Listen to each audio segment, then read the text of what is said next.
Hello everyone, welcome to my YouTube channel. आज हम source book reading का day second start कर रहे हैं। अगर आपने डे वन नहीं कंप्लीट किया है तो मेरी यही रिक्वेस्ट है, पहले आप डे वन पे जाइए और फर्स्ट नियम वाक्य को जो भी उसमें बताया गया है उसको रिवाइज करिए, अपने मन में बैठाइए।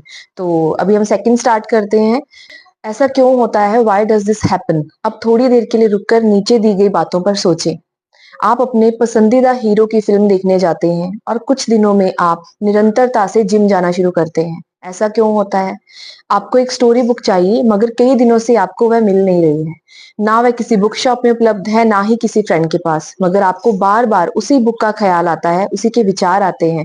फिर एक दिन अचानक आपका कोई रिश्तेदार वही बुक आपको गिफ्ट में देता है, हालांकि उसे मालूम नहीं था कि आपको वही बुक चाहिए। ऐसा क्यों होता है? किसी दिन आप आपका मन पसंदीदा गीत गुनगुनाते रहते हैं, दिन भर आपके मन में वही गीत चलता रहता है और जब आप घर जाकर रेडियो ऑन करते हैं तो चौंक जाते हैं, अरे मैं दिन भर यही गीत तो गुनगुना रहा था और यहाँ पर भी वही गीत बजने लगा। ऐसा क्यों होता है? किसी दिन आपको अपने पुराने दोस्त की बहुत याद आती है। आपको लगता है कि सभी काम छोड़कर बस उस दोस्त को मिलने जाऊं, मगर कुछ कारणवश आप उससे मिलने नहीं जा सकते। और मजे की बात तो यह होती है कि वह दोस्त स्वयं अपने काम छोड़कर आपसे मिलने आता है या उसका फोन आपको आ जाता है। तो ऐसा क्यों होता है? आपने ऐसी कई घटनाओं का आपके जीवन में अनुभव किया होगा। उस वक्त आपके अंदर थोड़ी देर के लिए सही यह विचार आया होगा कि ऐसा क्यों होता है, क्योंकि हम सभी के जीवन में पहला नियम वाक्य काम करता है। आप फिल्म देखने जाते हैं और खुद के पसंदीदा कलाकार की सेहत देखकर प्रभावित हो जाते हैं और आपके मन में विचार आता है कि काश मेरी भी बॉडी ऐसी होती। अर्थात आपके जिम जाने की शुरुआत पहले विचारों में होती है। आप वाकई जिम ज्वाइन करते हैं उसके बाद। यदि आप अपने जीवन की घटनाओं पर गौर करेंगे तो जानेंगे कि कुदरत आपकी हर मांग पूरी करना चाहती है। इसीलिए आपको जो स्टोरी बुक चाहिए वह आप तक आखिरकार पहुंच ही जाती है, क्योंकि आपके मन में उस बुक के प्रति तीव्र विचार उठे। यही कारण है कि आपका पसंदीदा गाना रेडियो पर बजने का और आपका पुराना दोस्त आपके घर आने का।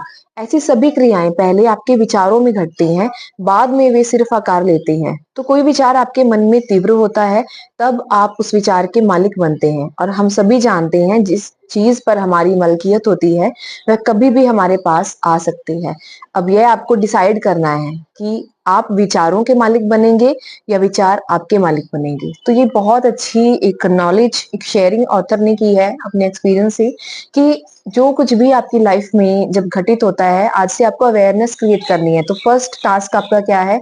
आपको अवेयर होना है कि जो कुछ भी मेरी लाइफ में अब हो रहा है, मेरे विचार इसके ऊपर आए थे, क्योंकि आपको अवेयरनेस नहीं होने की वजह से विचार आपके आते हैं पहले मन में, लेकिन आपको लगता है कि ये अपने आप से सब कुछ हो रहा है। वो अपने आप से नहीं होता। आपको यही अवेयरनेस की प्रैक्टिस करनी है कि अच्छा, मैंने इस चीज को खाने की इच्छा की थी, देखो आज ऑफिस में या कहीं पे भी रास्ते पे मुझे ये चीज मिल गई। या मैंने ये गाना सुनना था या मेरे मन में आया था, तो मैंने देखा कि कोई रोड पे मैं जाते हुए रास्ते में वही गाना सुन रही हूँ या सुन रहा हूँ। तो इससे क्या होगा, आप अपने विचारों पर नजर रखना स्टार्ट करेंगे। जब आप विचारों के ऊपर नजर रखेंगे तो आप धीरे धीरे उसके मालिक बनने की प्रैक्टिस करेंगे। तो पहली चीज तो आपको यही करनी है। आगे हम इसको पढ़ते हैं कि विचार सकारात्मक हो या नकारात्मक, वे ऊर्जा से भरे हुए होते हैं। यह ऊर्जा इतनी अधिक होती है कि किसी का जीवन भी रूपांतरित कर सकती है। केवल एक विचार भी आपका जीवन बदल सकता है, लेकिन यह आपके लिए, आपके हित में काम करे, इसके लिए विचार नियम की समझ होना बहुत जरूरी है। नदी की धारा में बहुत ऊर्जा होती है, लेकिन अगर आप इसे बांध सकने के नियमों के बारे में नहीं जानते तो बिजली कभी नहीं बना सकते। हर पल आता यह पानी या तो बह जाएगा या बाढ़ लाएगा। मन में हर पल उठने वाले विचारों के साथ भी ऐसा ही होता है। इसलिए हर टीनेजर्स के लिए विचार नियम की समझ होना बहुत जरूरी है। हम सभी करोड़ों विचार हमारे मन में आते हैं, लेकिन उसमें बहुत कम विचार हमारे प्रोडक्टिव होते हैं। तो यहाँ पे ये चीज आपको ध्यान में रखनी है कि इतने सारे विचारों के बावजूद भी अगर हम अपनी लाइफ में कुछ क्रिएट करना चाह रहे हैं और क्रिएट नहीं हो पा रहा है हमसे, तो हमें अपने विचारों पर पकड़ रखने की प्रैक्टिस करनी है। जैसे कि यहाँ पे एक लाइन को उन्होंने बहुत हाईलाइट किया है कि केवल एक विचार भी आपका जीवन बदल सकता है। तो आपको यहाँ पे आज ये भी एक प्रैक्टिस करनी है कि कौन सा विचार मुझे चेंज करना है। डिसाइड करिए वो विचार कौन सा होगा, हेल्थ को लेके होगा, आपकी लाइफ में कुछ पाना चाहते हैं उसको लेके होगा। ये जो भी प्रैक्टिसेस हैं आपकी ओवरऑल लाइफ पे ही अप्लाई होंगी। तो ये आपको देखना है कि मुझे रिश्तों में विचार को चेंज करना है या हेल्थ में करना है या अपनी ग्रोथ को लेके करना है। ठीक है, और इस बात को बार बार रिपीट करें कि केवल एक विचार अगर मैं चेंज करूंगी या करूंगा तो मेरी लाइफ चेंज हो सकती है। और उसके बाद आता है जब आप दो तरह के इंसानों का निरीक्षण करेंगे तो आपको ऐसा महसूस होगा कि संभवतः विकसित इंसानों को कुछ खास नियमों या ताकतों की जानकारी होती है। वे नियम भले ही उन्हें शाब्दिक तौर पर पता ना हो, परंतु वे उन्हें अपने जीवन में बखूबी इस्तेमाल करते हैं। उदाहरणतः वे यह जानते हैं कि जिस चीज पर हम ध्यान देते हैं वह बढ़ती है। तो यहाँ पे ऊर्जा की बात हो रही है। अगर आपने लॉ ऑफ अट्रैक्शन का बेसिक कोर्स भी किया है तो हमें पता है कि wherever energy goes it flows, wherever your focus goes it flows। तो फोकस में ऊर्जा होती है। तो ये जानते हैं लोग, ये जानते हैं जो लोग सफल हैं अपनी लाइफ में, वो ये जानते हैं कि जिस चीज पर हम ध्यान देते हैं वह बढ़ने लगती है। तो अगर आप नकारात्मक चीजों के ऊपर अभी ध्यान दे रहे हैं तो ध्यान हटाना है, और क्योंकि वो बढ़ रहा है। आपने ऐसे तो नहीं देखा कभी कि नकारात्मक चीज के ऊपर आप ध्यान दे रहे हैं और कम होने लग गई है वो, ऐसा कभी नहीं होगा। और कुछ अच्छा आपके साथ हुआ है और आपने 2-3 दिन उस खुशी को कैरी किया, तब देखोगे कि आपके अगले 4-5 दिन और ज्यादा खुश होंगे, कुछ अच्छे अच्छे चीजें होने लग जाएंगी, आपको लगेगा कि लाइफ बहुत सॉर्टेड हो गई है।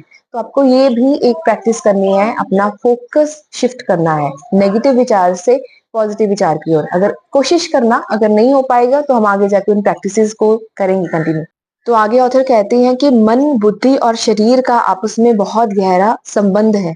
इंसान के मन में उठने वाले सकारात्मक और नकारात्मक दोनों प्रकार के विचारों का प्रभाव इंसान की शारीरिक और मानसिक स्वास्थ्य पर होता है। विचारों में इतनी शक्ति है कि यदि कोई इंसान एक विचार 1 मिनट तक मन में पकड़ कर रखने का अभ्यास करे तो उसके जीवन में चमत्कार होने प्रारंभ हो सकते हैं। तो यहाँ पे एक प्रैक्टिस दी उन्होंने आपको कि 1 मिनट तक एक विचार को होल्ड करना है। हम सभी जानते हैं कि मेडिटेशन हम करते हैं। मैं बहुत सारी मेडिटेशन इस चैनल पे अपलोड करती हूँ। क्यों? क्योंकि हमारा मन शांत हो सके और उस शांत स्टेट में हम किसी एक थॉट को याद करें, किसी एक गोल को याद करें। गोल मीन्स थॉट ही होता है पहले मन में, हम उस विचार को तो लेकर आए, उसकी इमेज तो हमारे मन में बने। तो ये प्रैक्टिस से होगा बार बार। तो आपको क्या करना है, आपको पहले तो विचार डिसाइड करना है कि कौन सा विचार मुझे पकड़ने की प्रैक्टिस करनी है। अब बार बार उसी विचार को रिपीट करना है, रिपीट करना है। ये नहीं सोचना है कि हो नहीं रहा है, कोई नेक्स्ट विचार आ रहा है, नेक्स्ट थॉट पे मैं शिफ्ट हो गई हूँ। शिफ्ट सभी होते हैं, मैं भी होती हूँ, लेकिन आपको बार बार उसी विचार पर अपने आप को लेकर आना है। फॉर एग्जाम्पल, जैसे आपके मन में अभी विचार आता है कि मैं ठीक नहीं हूँ, मेरी तबीयत ठीक नहीं है। मैं हेल्थ पे एग्जाम्पल लेती हूँ। आप महसूस कर रहे हैं, आपको कुछ शरीर में फील हो रहा है कि मेरे शरीर में कुछ अच्छा नहीं मैं महसूस कर रही हूँ, और आप बार बार यही विचार दोहराते जा रहे हैं कि मैं ठीक नहीं हूँ। तो आपको पहले तो पता है कि ये नेगेटिव थॉट है, इससे मेरा पॉजिटिव हेल्थ तो नहीं होगी। तो आपको इसको चेंज करना है कि मैं ठीक हूँ, मैं ठीक फील कर रही हूँ। ठीक हूँ भी नहीं अगर आपको अभी एक्सेप्ट हो रहा, मैं ठीक महसूस कर रही हूँ। और इसी विचार को आप चाहे बोलकर 1 मिनट तक 60 सेकेंड्स का टाइमर लगाएं, 1 मिनट का टाइमर लगाएं और देखते हुए उसको बोले मैं ठीक महसूस कर रही हूँ, मैं ठीक महसूस कर रही हूँ। ऐसे उसको बार बार केवल 1 मिनट तक आप रिपीट करके देखना। मुझे कमेंट सेक्शन में बताना पहले 1 मिनट के पहले कैसी फीलिंग थी और 1 मिनट के बाद कैसी फीलिंग है। आप डेफिनेटली उसमें चेंज फील करेंगे। और ऑथर भी हमें यही कह रहे हैं कि अगर कोई इंसान एक विचार 1 मिनट तक मन में पकड़ने की प्रैक्टिस करता है, अभ्यास करता है, तो उसके जीवन में बहुत बड़े चमत्कार होने प्रारंभ हो जाते हैं।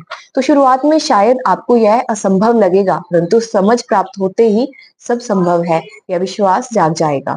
यह समझने के लिए कि विचार नियम का यह सूत्र कैसे काम करता है, पहले तो यह समझें कि मन कैसे काम करता है। हमारे अंदर कई मन हैं, मगर इन सारे मनों को सिर्फ 2 में विभाजित करना हो तो ये होंगे बाहरी चेतन मन, कॉन्शियस माइंड, और आंतरिक अवचेतन मन, सबकॉन्शियस माइंड। इन दोनों में वही फर्क है जो हवा और तूफान में है। बाहरी मन का कार्य हमें दिखाई देता है, अंतर मन का कार्य हमें दिखाई नहीं देता है।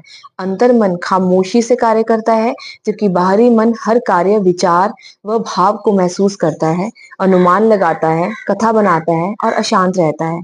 आइए इन दोनों के कार्यों को एक सरल उदाहरण से समझें।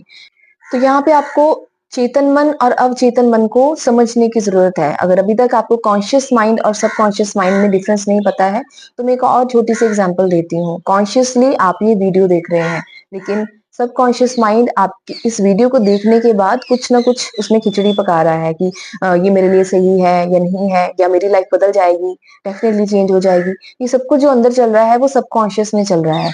और सबकॉन्शियस में जैसे ही हम डाटा फीड करते हैं ना, हमारे कॉन्शियस माइंड उसको फॉलो करता है। वो उसका कह सकते हैं एक तरह का गुलाम है।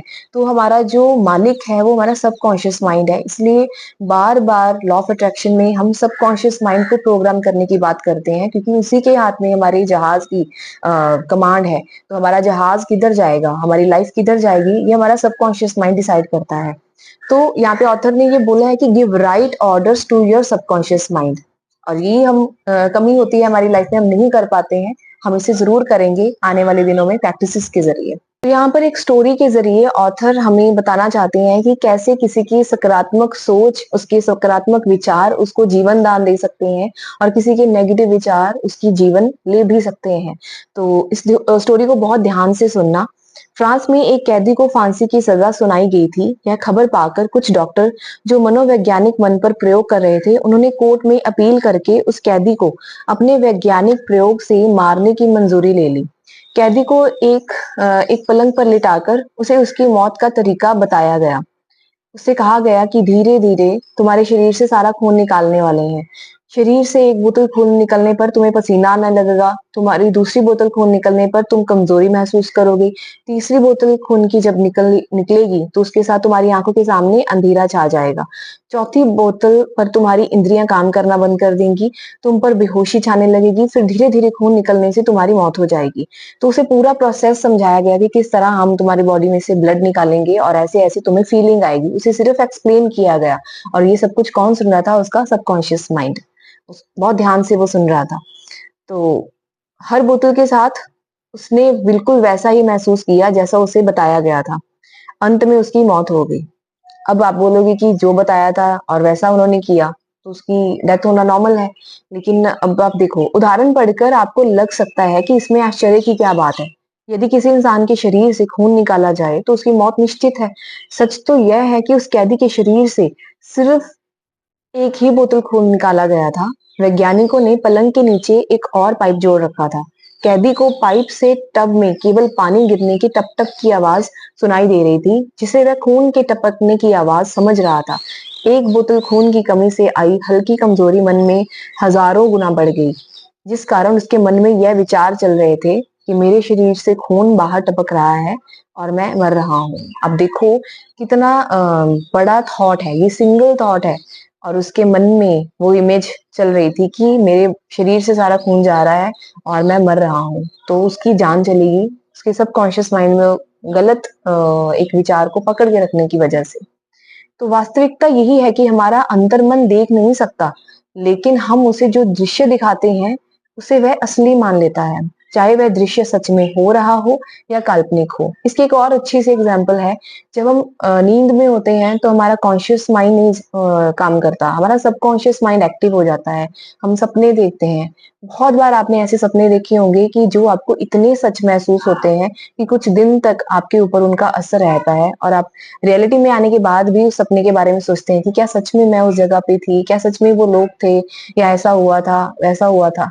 क्यों? क्योंकि सबकॉन्शियस माइंड को जो दृश्य सपने में दिखे उसने उनको सच मान लिया। इसीलिए ये बहुत ही प्लस पॉइंट भी है कि हम सबकॉन्शियस को वो दृश्य दिखाएं फ्यूचर को लेके, अपनी लाइफ को लेके, जो आज सच नहीं है, लेकिन उसको अगर हमने सच बना दिया, अपने सबकॉन्शियस माइंड को विश्वास दिला दिया कि यही सच है मेरी लाइफ का, तो वो रियलिटी में घटित होगा ही होगा, जैसे कि स्टोरी में घटित हुआ। Your thoughts create your life. तो आज हम इतना ही पढ़ेंगे। इसी को जितना हमने पढ़ा है, इस स्टोरी को याद रखें कि कैसे उसका नेगेटिव थॉट उसकी जान ले गया, और कैसे मेरा नेगेटिव थॉट मेरी लाइफ को डिस्टर्ब कर रहा है। अपने उन नेगेटिव थॉट्स को एक पेपर पे उतारना है आज। तो मैं इस वीडियो के दौरान जो भी आपको प्रैक्टिसेस बीच बीच में बता रही हूँ, उसको पढ़ते हुए आप पेन पेपर लेकर जरूर बैठें, अपनी आदत बनाएं। वो आपका पर्सनल नोट पैड है, उसके ऊपर जो जो प्रैक्टिसेस आप कर सकते हैं मेरे बोलने के अलावा भी जो आपको समझ में आता है इस बुक से, आपको वो भी प्रैक्टिसेस उतारनी है। तो अब देखो आपकी लाइफ में बहुत बड़ा चेंज आना स्टार्ट हो जाएगा। और अपने डे टू एक्सपीरियंस ज़रूर शेयर करना कि आपको कैसा लगा। और फर्स्ट डे पे आपने जितने भी कमेंट्स किए मैंने सबके रीड किए हैं और मुझे बहुत अच्छा लगा, मोटिवेशन मिला कि मैं इस बुक को पूरा कंटिन्यू करूँगी और अपनी बेस्ट कोशिश करूँगी कि आप तक इसका प्रॉपर मैसेज पहुँच जाए। और कुछ एक चीज़ भी अगर आपके मन में विचार लेवल पे चेंज होती है, तो आपकी लाइफ बहुत बड़े लेवल पे चेंज होगी। And thank you so much for watching this video. आपको प्रैक्टिस जरूर करनी है। मेरे साथ कमेंट सेक्शन में जरूर शेयर करें। Thank you so much.